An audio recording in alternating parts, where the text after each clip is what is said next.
All right, what's up, guys? This is Dario from the Florida Hockey Bros. Wanted to record a quick short video on some thoughts I have about the Maple Leafs, having watched them all season, really, and following a lot of the podcasts and a lot of the conversations around the team from the fan perspective with Steve Dangle and his people and all the fans that follow him in the comments, to Kipper and Bourne, to the Leafs talk after the games with JD Bunkus and Borney and McKee. And I'm sort of a fan of the sort of culture of the Maple Leafs as a hockey fan. In some ways, as a Florida Panthers fan, I don't get really much of that content down here. So it's pretty interesting for me to follow your team. Also, it's easy to hate on your team because you're a division rival and a team that we want to beat if we face in the playoffs. So I wanted to sort of give some thoughts around the overall season and what happened recently with losing to the Bruins in a game that the Leafs didn't kind of show up for. And just some, focusing on three main areas where I think the fan base, hasn't wanted to get really, really real about. And some of them, people might think that the fans already think these things, but I'm going to try to unpack why I don't think that's the case. The first part is the Sheldon Keefe and the coaching part.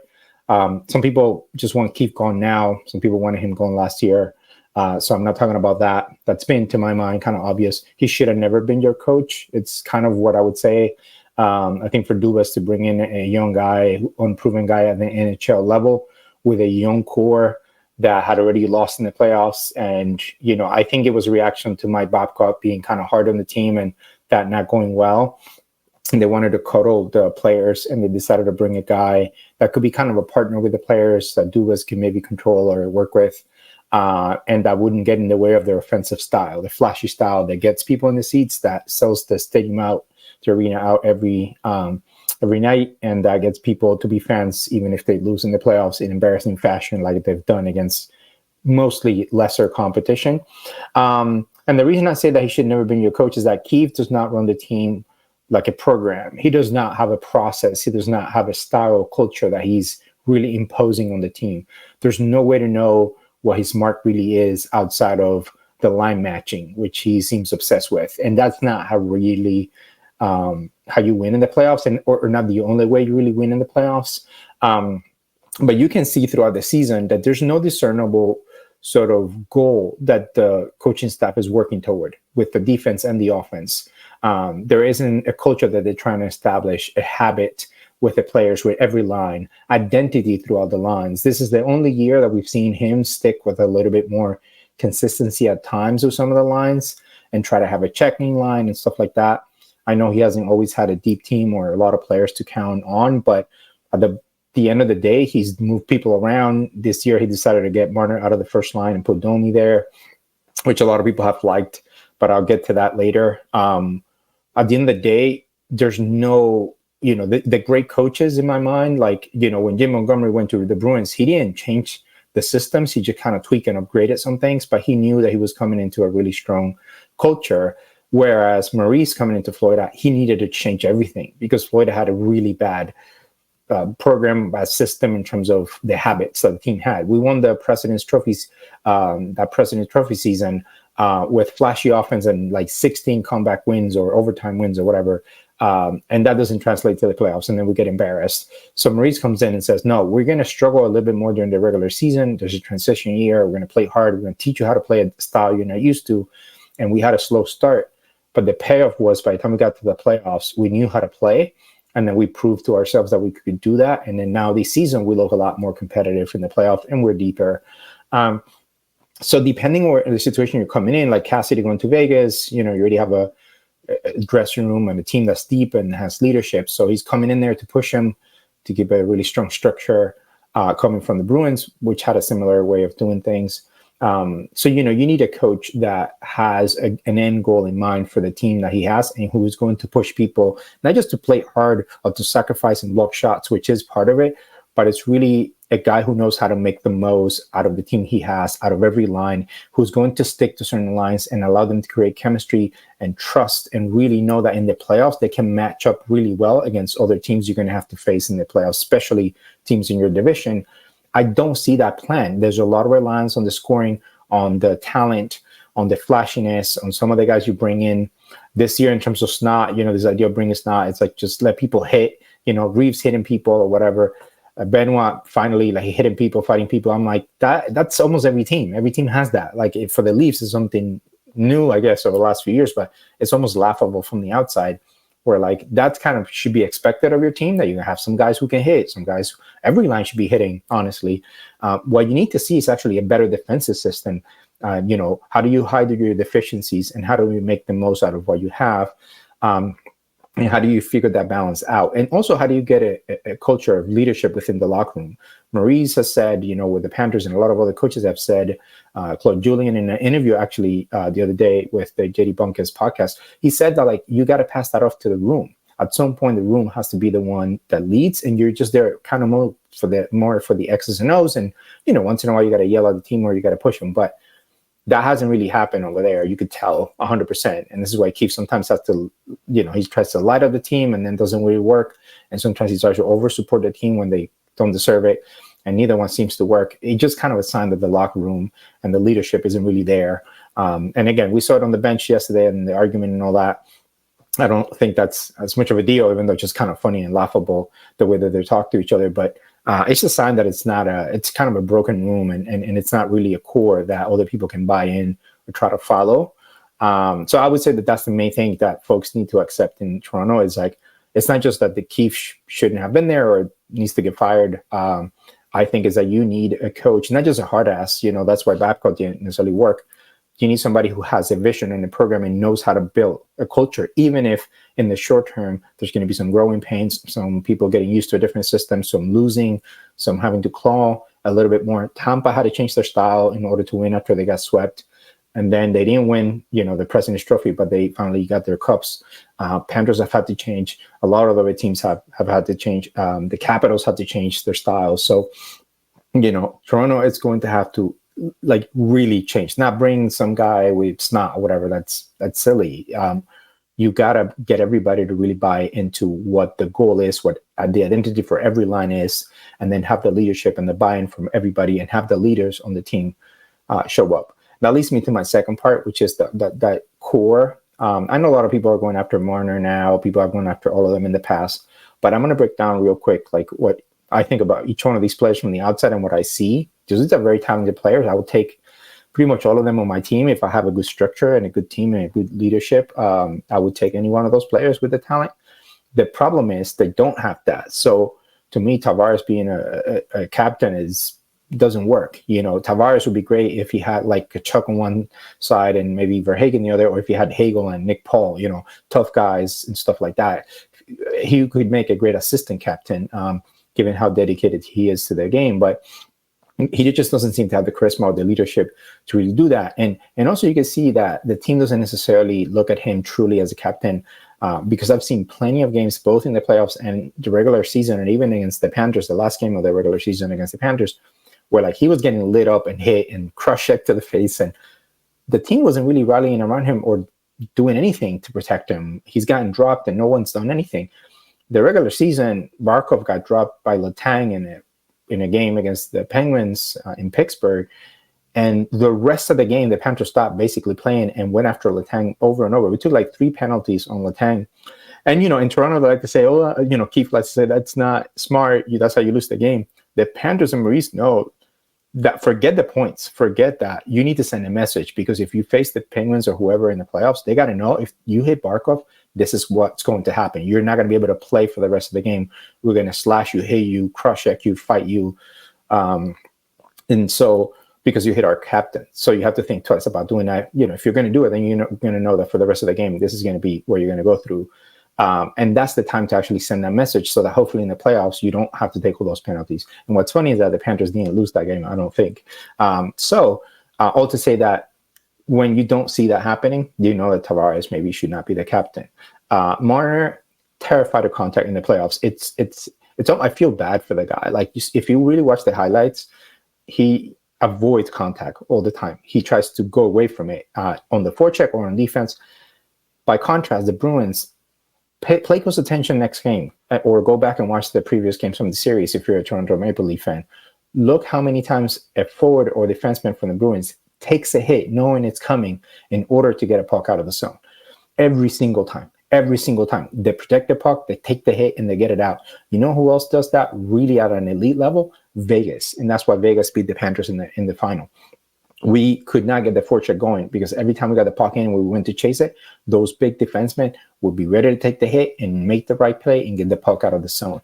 And the Leafs, it's not just the defense, but their offense. That's why they turned it over so much in their own zone. That's why Domi can get it out. That's why a lot of these players can get it out. Even Riley can get it out. You have to be willing to take that hit. You have to know how to take that hit and then get it out. Watch the Bruins do that. That is why they're hard to beat. That's why they were hard for the Panthers last year. That's why they're hard for you guys. And they'll be hard for anybody, even though they're not full of talent. You know, everybody says, oh, the Bruins don't have talent. It's not just the talent. Toronto Maple Leafs has the most top talent of pretty much anyone in the league, and they haven't won. Even Edmonton with McDavid can't win a cup yet. It's not just the talent. You have to have the system and the defense, and everybody bought in, and a coach who knows how to build that around with all the players. That's what Vegas had. That's what a lot of the championship teams, Tampa, all these teams, the identity was clear from the beginning. And even the Bruins, who have a cup and have been to the final since. So all to say that I think that's another issue with Marner. It's like he's terrified of contact. He's the anti-physical player. He's the anti-Kachuk, the anti-Stamkos, those kinds of players. And he just has to find a way to buy in. They have to teach him how to do that. He has to get used to it. He has to be put on a line where he maybe is protected a bit. But right now, as a leader of the team, it doesn't really work. He needs to be in a much tougher team for him to be able to actually use his skill. Matthews is overrated. I mean, for the amount of talk that the Maple Leaf fans have, he's an incredible scorer. He's going to go down as an old-time scorer for sure. But in terms of the way that he's talked about, he's a bit overrated, especially in the playoffs. He's a great regular season player. He does not make the players around him better. He doesn't do what McDavid does. He doesn't do what McKinnon does. He doesn't do what Barkov does. He doesn't do what Kucherov does. It's not just the assist numbers, which are kind of embarrassing for a center, how low they are for him. Is that his style is all about being set up, and that forces anyone who plays with him to just have to defer all the time. And he's not even the kind of guy who goes to the front of the net like Kachuk does or Reinhardt does and like tip it in or try to fight or try to get dirty, even point a guy who's small but always goes to the front of the net. He doesn't really do that. He just has an incredible shot. And this year he got a lot of luck too. He got a lot of shots from the outside, he got a lot of turnaround shots from the corner. Things were going in. That's why he got the 69. But he's not the kind of player in the playoffs that anybody really truly fears, because you're going to take away that space. And I told my brother early in the season when he was scoring all those goals, I said, those goals don't happen in the playoffs. They don't come as easy. And here we are. And I know he's sick and all that, but it's just not as easy.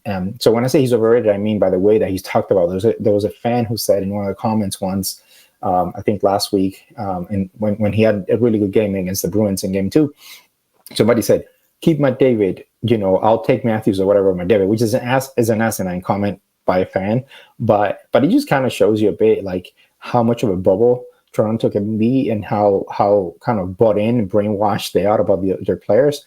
And again, it's not that they're not great, it's that you have to be critical of your own players in order to actually push them and push the team to win. And I think Matthews is a person that many people are afraid to touch because of his scoring, and they don't want him to leave Toronto and all that stuff, which is not the best relationship to have with your star player.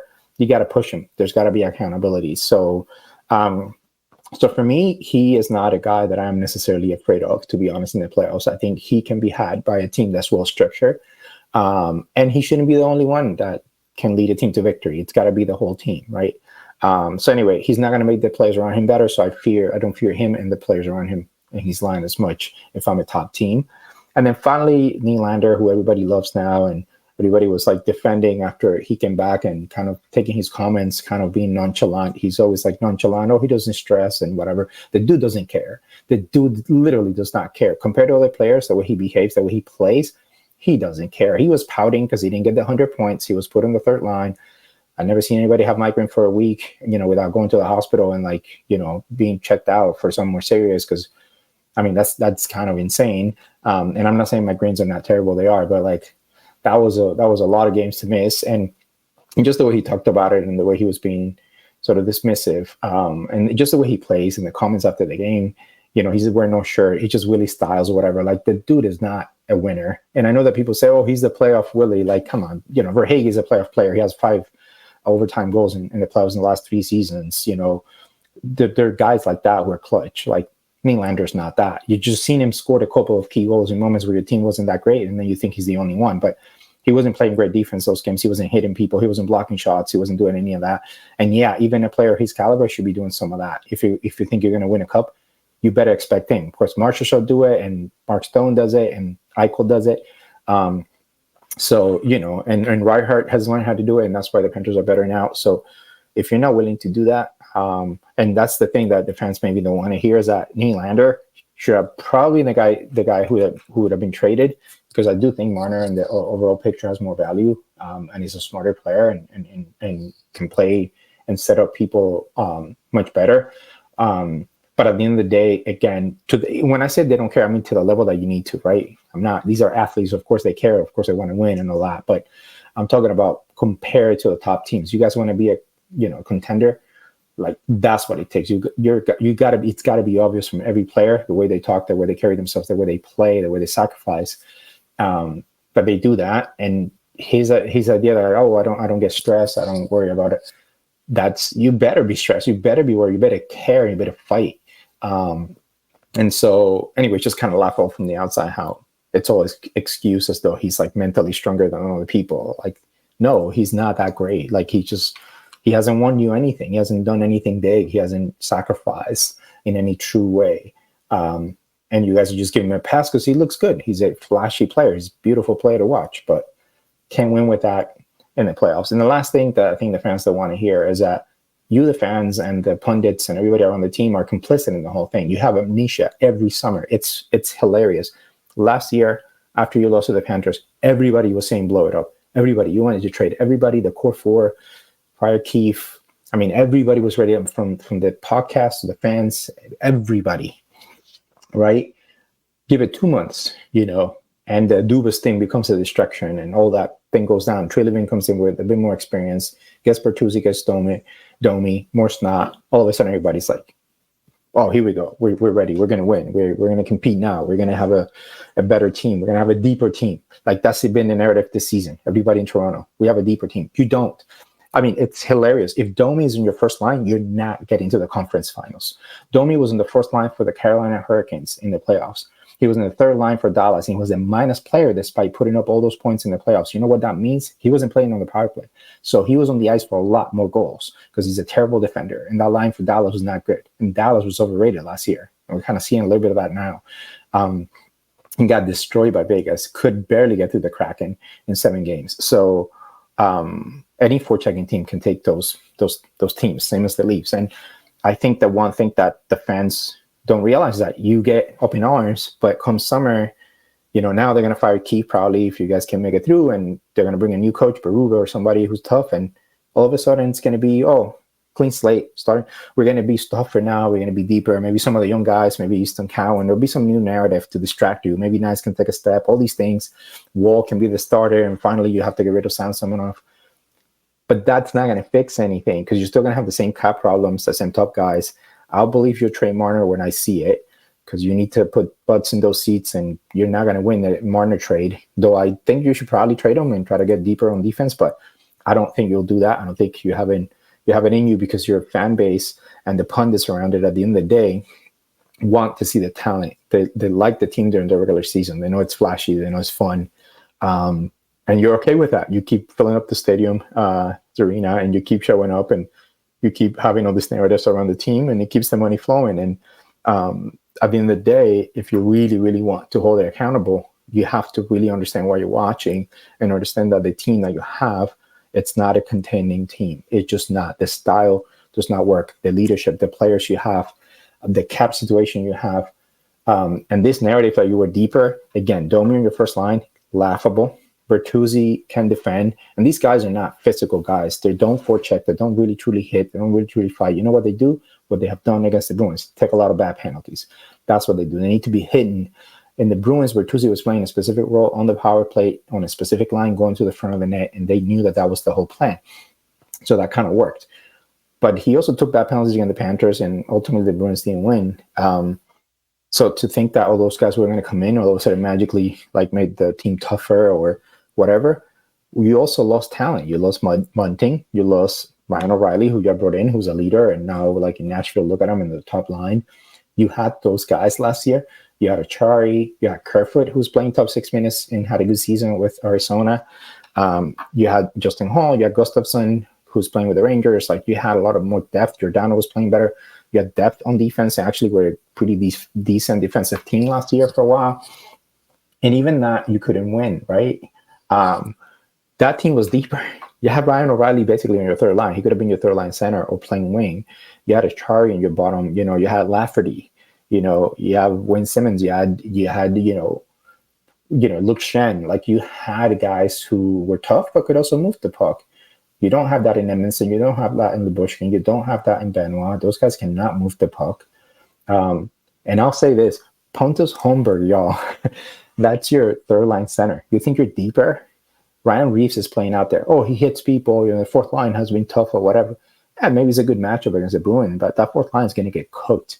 Will get cooked by the Panthers or, Carolina. Like absolutely cooked. And Reeves hitting people and fighting people doesn't matter in the playoffs. Everybody hits in the playoffs. Like, he might just take a bad penalty. He was on the ice for a bad turnover yesterday. So to me, again, it's like, it's so way off in terms of understanding the game. And you guys need to watch other teams more. You need to understand what winning teams do and what they play. It's not just McKinnon like winning everything for Colorado. Watch the whole team and how they play and how they manage the games. The same with the Panthers, the same with Tampa, the same with the Bruins and Carolina. Like, those are the teams I'm scared of. I'm scared of the well-structured teams with some talent because they're incredibly hard. Vegas is terrifying because of the size, the depth, their style. They have scoring, they have defense, they're well-coached. Their goaltending has shown up when it matters. Like, that is a team that can hurt you. Even if you beat them, as I like to my brother, if you beat them, you're going to leave that series hurt. Bruins are kind of like that. I don't like the Bruins because playing them means you're going to come out hurt even if you beat them. And you see how hard it is to score against them because of the structure of the shot blocking, the forechecking, the battling on the boards, mentally strong. Marchand is always a leader and always pushing them. And again, they're willing to take the hits just to get the puck out. That's what it takes to win in the playoffs. Ekblad, who everybody likes to criticize, including me in the past, played with like a million broken bones last year, and he was, he has the best playoff run of his career because he was sacrificing. He wasn't scoring or being flashy like he was back in the day with Huberdeau and those guys. So anyway, just trying to say, man, if you guys want to win, if you want your team to really take that next step and really contend before Matthews leaves or whatever, you got to demand a coaching system that really pushes them in a program. You have to be willing to take the short-term hurt, maybe trade Marner. You can't trade Nylander now, so find a way to work around those guys. I mean, next season will be tough because you still got a lot of contracts and, contracts going up and stuff. You're not going to have a ton of money and you need to replace a lot of people.